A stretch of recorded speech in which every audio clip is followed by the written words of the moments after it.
was one of the three terrorists who were finally agreed to be released by government of India in exchange for the aeroplane and these passengers. I was informed by the then DGP that he has to be released and you will supervise that release. One of the most radicalized person in this region, and he had a small tasbih and he was, you know, furrowing that tasbih in his hand. He was behaving like a boss in that prison. So first I wanted to make him realize that he's a bloody prisoner. Hello and welcome to Indian Masterminds. We have been speaking with Mr. Shesh Paul Vaid, the former DGP of J&K. In the first part of our interview, he shared his remarkable journey from growing up in Jammu and Kashmir to studying veterinary science in Chennai and ultimately being selected as an IPS officer. His career has been both incredible and eventful, including his role in leading the anti-terror force and establishing village defense committees. You can find the link to that part of the interview in the description box. In this segment, we continue our conversation about his experiences with supervising the release of Azhar Masood, the notorious terrorist, taking charge of anti-terror operations in Srinagar, and leading the region during challenging times. Let's hear from him now. So, sir, you served on various positions from ASP to SP, IG, and subsequently the DGP of J&K. In this long journey, you came across many incidents, and one of the highlighting incident of your career was supervising the release of Azhar Masood. So, can you please tell me your experiences of meeting that terrorist and how all the things went by?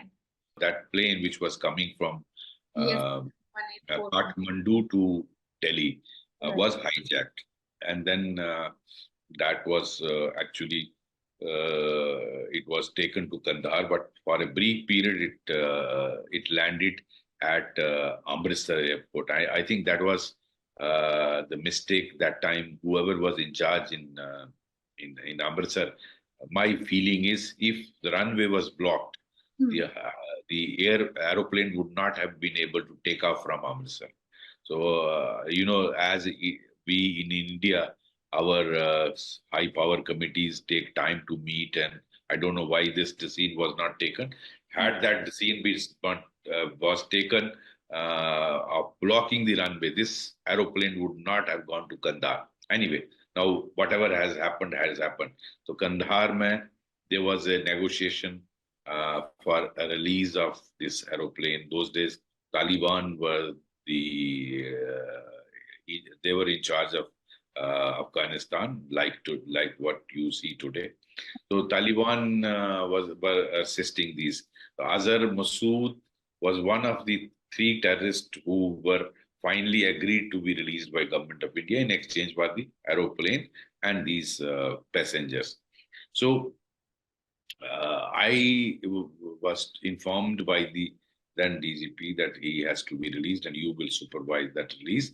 There's a special plane coming from Delhi by somebody, a very high dignitary from Delhi is coming in that. You have to hand over, take him from Fort Balwal jail. He was lodged in Fort Balwal jail, and he has to be handed over properly, and he should not be seen by the media. So I was DIG Jammu that time.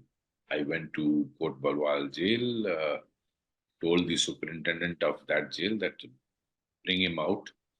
So I need to handcuff him and cover his face. So when he was brought out between the the inner door and outer gate. So I was informed when I went there. Azhar Masood is one of the most radicalized person in this region, and he had a small tasbih, and he was, furrowing that tasbih in his hand, and he was not willing to put on monkey cap. Okay. And also, he had a dada, dada. Mhm. He was behaving like a boss in Mm. that prison. So first, I wanted to make him realize that he's a bloody prisoner, and I told my constable, give him a slap, Mhm. put on the monkey cap, Mhm. and pick him up and throw him in the gypsy's back seat. So this is how I treated him first. Mhm. So he was resisting. Then we took him. Well, I think technical airport was about 15 to 20 kilometers from there. Mhm. So there was massive media outside the Kot Balwal jail. So I drove him. He was handcuffed also. I drove him till the technical airport, and uh, he was this vehicle was being followed all along by the media, and they were giving minute to minute description of how Azhar Masood was being taken. So I think that was the lowest moment of my country, and this was huge burden on my heart, because uh, this is one thing which I feel so sad to have done during my service, because I knew, I told everyone that time, don't release him, because he would be responsible for hundreds and thousands of deaths, and that's what prophetically happened. And he, parliament attack, assembly attack, so many attacks. He was suicidal attacks. His group, Jaish-e-Mohammed, was responsible. Right. Now, the such incidents are not happening frequently, releasing any terrorist and all. But I think during those years, it was a kind of frequent. So, अगर उसको देखा जाए, how do you think कि why did we lag? Did our policing lagged somewhere? जिसकी वजह से we were always in that position to release some or the other, and मतलब being blackmailed by the terrorist groups and all. So, what was we lacking as policing system or as in proper. See, nowadays we don't catch foreign terrorists. They are, uh, I think, they are a burden. You can't allow them to have a good life in jails. Better eliminate them in the encounter, and that is, I think, unwritten policy. We don't generally catch foreign terrorists. Uh, yes, local boys. Yes, we do arrest them. Mhm. So there is no question of now release of such terrorists and getting blackmailed. Uh, See, that time India uh, was not the India of 2014 and 2024. Uh, India did, that's what I was saying, it was the lowest ebb of my country that time, and huge pain and burden on was there in doing this particular job. I don't think now India is in a position that it will get blackmailed by anyone, any power on earth. So there's no question of getting blackmailed. Okay. And now coming to your operations against militants, you have been part of many, but one was special that you did in, I think, 2002 in Srinagar, I guess, for which you got the President Police Medal also. I wanted to know from you, ki, how did you got the tip? What was the operation? How हम कैसे सारी चीजें हुई that I wanted to know because उसके लिए आपको अलग से भी अप्रिसिएशन मिला from president secretariat also I guess they wrote really nice things about you, so that operation if you can. See, we J&K, most of the officers work in very difficult situations, and um, uh, you come across many occasions when you have to take lead the anti-terror operations. Many of my colleagues have done it. I have done it. My boys are even doing today also in J&K. See, this was one of the many operations, but fortunately, in this operation, my services were recognized by the then police chief, and it was basically information that some terrorists have taken shelter in a particular house, which was somewhere near Saura police station, outskirts of Srinagar city. And when operation was launched, the some I think, if I recall correctly, the BSF was with me. So some of the Jawans went there and they got trapped where in that house where uh, terrorists were there. So there was a possibility of us losing those Jawans. So we launched a counter operation, and idea was to rescue these and neutralize the terrorists. So that I supervised. So it was recognized by the authorities, and president's secretariat, I think, gave me gallantry medal for this. So, but this is just a small incident in such a eventful life. It could have led to so many, but we were never after these medals or awards. These are only little small, you can say, courtesies of the government. Right. And जैसे आपने you already said कि you had an and third most I think eventful thing which I wanted to talk about it was you joined मतलब you became the DGP of Jammu and Kashmir in 2016. And Yes. it was during the after Burhan Wani's death or before that? See, Burhan Wani, it was after Burhan Wani's death. Burhan Wani's killing happened on somewhere around 7th of July 2016. So uh, exactly after 2 months, that is 7th or 8th of September 2016, I was made special DGP Law and Order, and uh, a special DG Law and Order. And then 28th December same year, took over as police chief DGP.